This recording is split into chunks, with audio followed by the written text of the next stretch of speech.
Good evening, wanderers of the night. This is Petra, and I'm here to give a shout out to our newest subscribers and supporters of the show. Big shout out to everyone from Buzzsprout, William Tremblay, our longest standing supporter of the show. Also, thank you to Alyssa and LF, supporters from long ago before shout outs began. Thank you also to William Stevens, a new subscriber on Buzzsprout. And from Spotify, thank you sincerely, Mike H. Jett, for your review of the podcast. Always sending you love and positive thoughts and energy. From YouTube, we now have 10 new subscribers, but keep in mind that I can only see your YouTube account name if you've made your subscriptions public. So thanks to 7 of you, plus The Big Moki Show, Randy Hall, and Brian Jacobs. Thank you all so much for your support.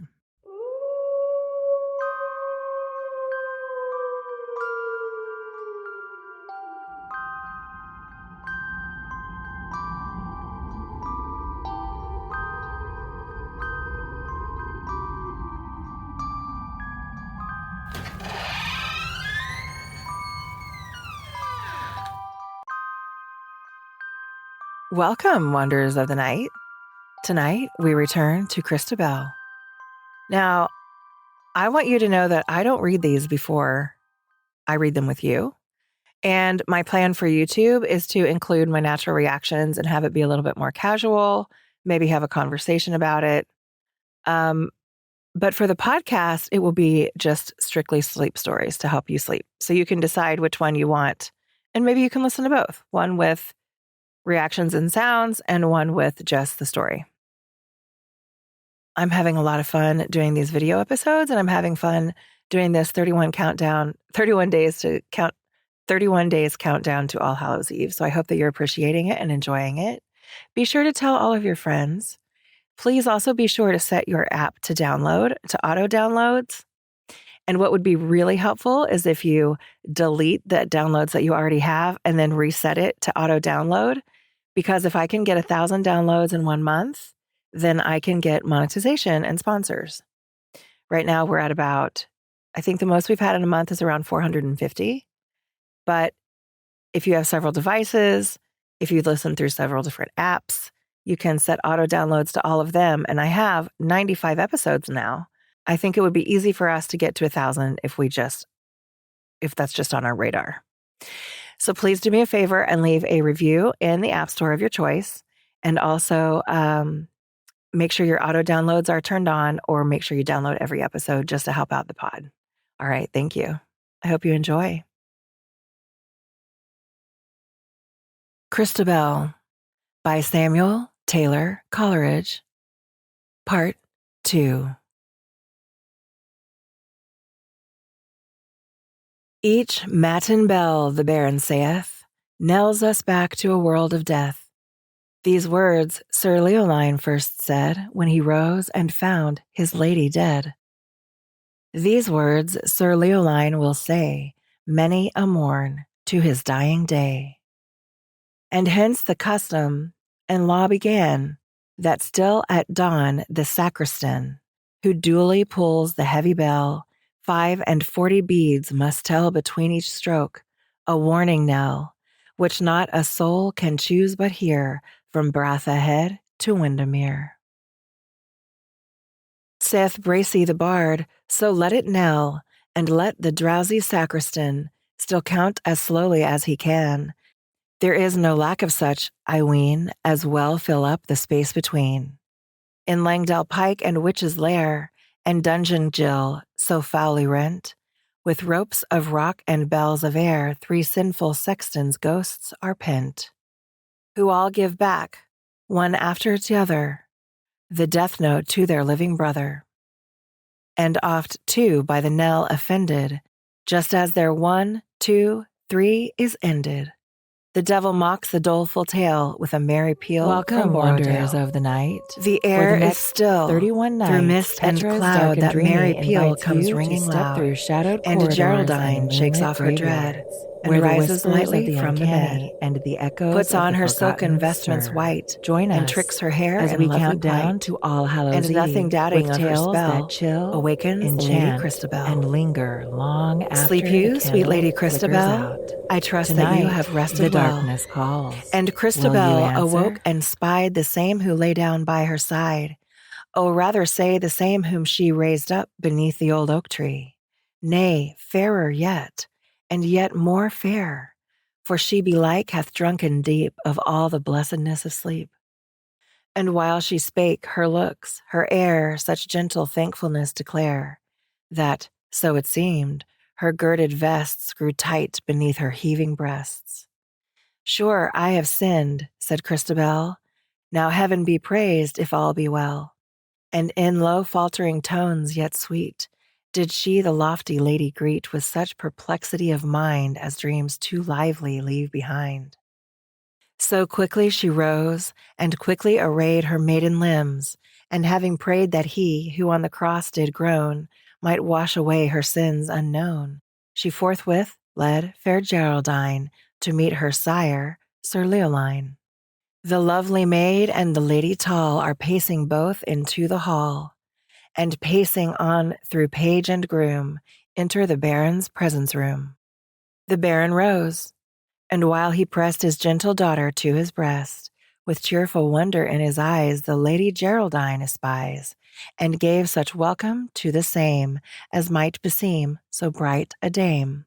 But when he heard the lady's tale, and when she told her father's name, why, waxed Sir Leoline so pale, murmuring o'er the name again, Lord Roland de Vaux of Triermain? Alas, they had been friends in youth, but whispering tongues can poison truth, and constancy lives in realms above, and life is thorny, and youth is vain, and to be wroth with one we love doth work like madness in the brain. And thus it chanced, as I divine, with Roland and Sir Leoline. Each spake words of high disdain, and insult to his heart's best brother. They parted, ne'er to meet again, but never either found another to free the hollow heart from paining. They stood aloof, the scars remaining, like cliffs which had been rent asunder. A dreary sea now flows between, but neither heat, nor frost, nor thunder shall wholly do away, I ween, the marks of that which once hath been. Sir Leoline, a moment's space, stood gazing on the damsel's face, and the youthful lord of Triermain came back upon his heart again. Oh, then the Baron forgot his age. His noble heart swelled high with rage. He swore by the wounds in Jesu's side he would proclaim it far and wide, with trump and solemn heraldry, that they who thus had wronged the dame were base as spotted infamy. And if they dare deny the same, my herald shall appoint a week, and let the recreant traitor seek my tourney court, that there and then I may dislodge their reptile souls from the bodies and forms of men. He spake, his eye in lightning rolls, for the lady was ruthlessly seized, and he kenned in the beautiful lady the child of his friend.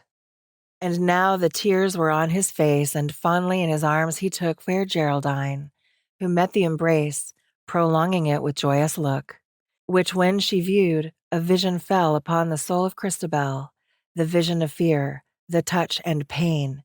She shrunk and shuddered, and saw again, ah, woe is me, was it for thee, thou gentle maid, such sights to see? Again she saw that bosom old, again she felt that bosom cold, and drew in her breath with a hissing sound, whereat the knight turned wildly round, and nothing saw but his own sweet maid with eyes appraised as one that prayed. The touch, the sight had passed away, and in its stead that vision blessed, which comforted her after rest while in the lady's arms she lay. And on her lips and o'er her eyes spread smiles like light, with new surprise.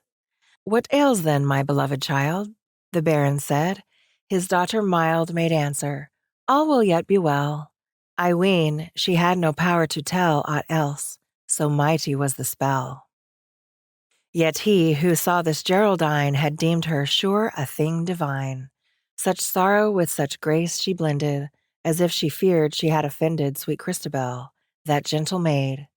And with such lowly tones she prayed she might be sent without delay home to her father's mansion. Nay, nay, by my soul, said Leoline. Ho, Bracy the bard, the charge be thine. Go thou with sweet music and loud, and take 2 steeds with trappings proud, and take the youth whom thou lovest best to bear thy harp, and learn thy song, and clothe you both in solemn vest, and over the mountains haste along, lest wandering folk that are abroad detain you on the valley road. And when he has crossed the earthing flood, my merry bard, he hastes up Norrin Moor through Helgarth wood, and reaches soon that castle good, which stands and threatens Scotland's wastes. Bard Bracy, your horses are fleet. You must ride up the hall, your music so sweet, more loud than your horses' echoing feet. And loud to Lord Roland call, thy daughter is safe in Langdale Hall. Thy beautiful daughter is safe and free. Sir Leoline greets thee thus through me. He bids thee come without delay with all thy numerous array, and take thy lovely daughter home.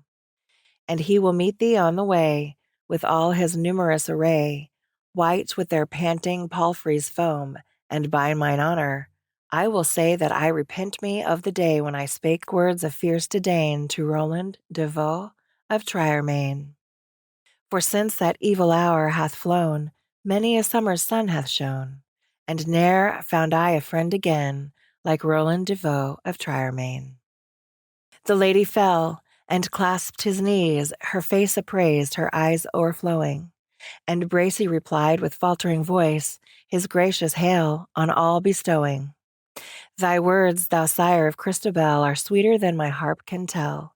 Yet might I gain a boon of thee, this day my journey should not be, so strange a dream hath come to me, that I had vowed with music loud to clear yon wood from thing unblessed, warned by a vision in my rest. For in my sleep I saw that dove, that gentle bird whom thou dost love and call'st by thy own daughter's name. Sir Leoline, I saw the same fluttering and uttering fearful moan, among the green herbs in the forest alone. Which when I saw and when I heard, I wondered what might ail the bird, for nothing near it could I see save the grass and green herbs underneath the old tree. And in my dream methought I went to search out what might there be found, and what the sweet bird's trouble meant, that thus lay fluttering on the ground. I went and peered and could descry no cause for her distressful cry, but yet for her dear lady's sake I stooped, methought, the dove to take, when lo, I saw a bright green snake coiled round its wings and neck. Green as the herbs on which it couched, close by the dove its head it crouched, and with the dove it heaves and stirs, swelling its neck as she swelled hers. I woke. It was the midnight hour. The clock was echoing in the tower. But though my slumber was gone by, this dream, it would not pass away. It seems to live upon my eye. And thence I vowed this selfsame day, with music strong and saintly song, to wander through the forest bare, lest aught unholy loiter there. Thus Bracy said. The Baron, the while, half listening, heard him with a smile. Then turned to Lady Geraldine, his eyes made up of wonder and love, and said in courtly accents fine, Sweet maid, Lord Roland's beauteous dove, with arms more strong than harp or song, thy sire and I will crush the snake. He kissed her forehead as he spake, and Geraldine in maiden wise, casting down her large bright eyes, with blushing cheek and courtesy fine, she turned her from Sir Leoline. Softly gathering up her train, that o'er her right arm fell again, and folded her arms across her chest, and couched her head upon her breast, and looked askance at Christabel, Jesu Maria, shield her well. A snake's small eye blinks dull and shy. The lady's eyes, they shrunk in her head. Each shrunk up to a serpent's eye, and with somewhat of malice and more of dread. At Christabel she looked askance. One moment, and the sight was fled. But Christabel, in dizzy trance, stumbling on the unsteady ground, shuddered aloud with a hissing sound. And Geraldine again turned round, and like a thing that sought relief, full of wonder and full of grief, she rolled her large bright eyes divine wildly on Sir Leoline. The maid, alas, her thoughts are gone, she nothing sees, no sight but one.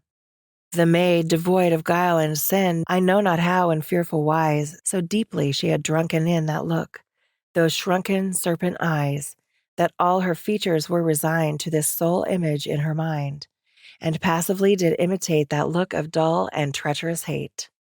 And thus she stood in dizzy trance, still picturing that look askance, with forced unconscious sympathy full before her father's view, in far as such a look could be in eyes so innocent and blue. And when the trance was o'er, the maid paused awhile and inly prayed, then falling at the baron's feet, "By my mother's soul I do entreat that thou this woman send away," she said, and more she could not say, for what she knew she could not tell, or mastered by the mighty spell. "Why is thy cheek so wan and wild, Sir Leoline?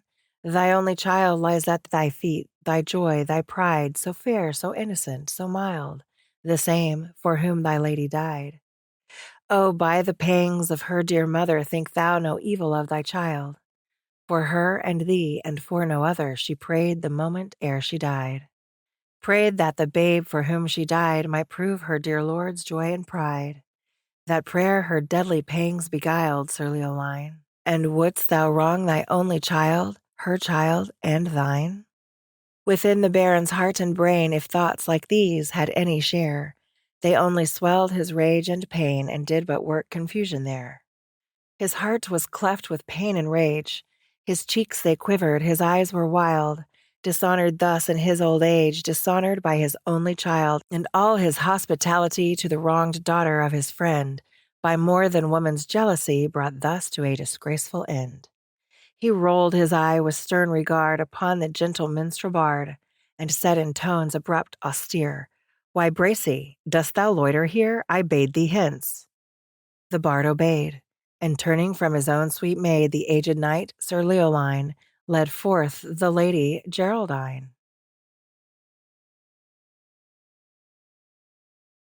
The conclusion to Part 2. A little child, a limber elf, singing, dancing to itself, a fairy thing with red round cheeks, that always finds and never seeks, makes such a vision to the night as fills a father's eyes with light, and pleasures flow in so thick and fast upon his heart, that he at last must needs express his love's excess with words of unmeant bitterness. Perhaps 'tis pretty to force together thoughts so all unlike each other, to mutter and mock a broken charm, to dally with wrong that does no harm. Perhaps 'tis tender, too, and pretty, at each wild word to fill within a sweet recoil of love and pity. And what if in a world of sin, oh, sorrow and shame, should this be true? Such giddiness of heart and brain comes seldom save from rage and pain, so talks as it's most used to do.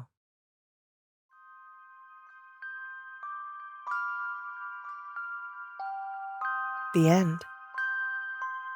Thank you for listening tonight. Please remember to leave a review in your favorite podcast platform or on YouTube. Also, to download all of the episodes you can on every device you can, on every app you can.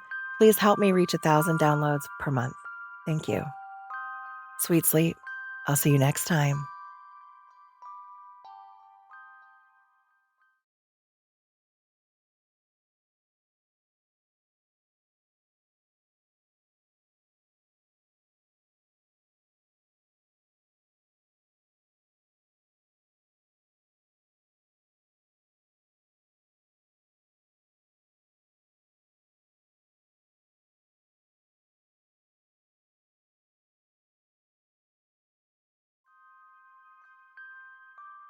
Welcome, wanderers of the night. For the month of October, Petra's Dark and Dreamy invites you to step through shadowed corridors and moonlit graveyards, where the whispers of the uncanny and the echoes of the forgotten stir. Join us as we count down to All Hallows Eve, with tales that chill, enchant, and linger long after the candle flickers out. Tonight, the darkness calls. Will you answer?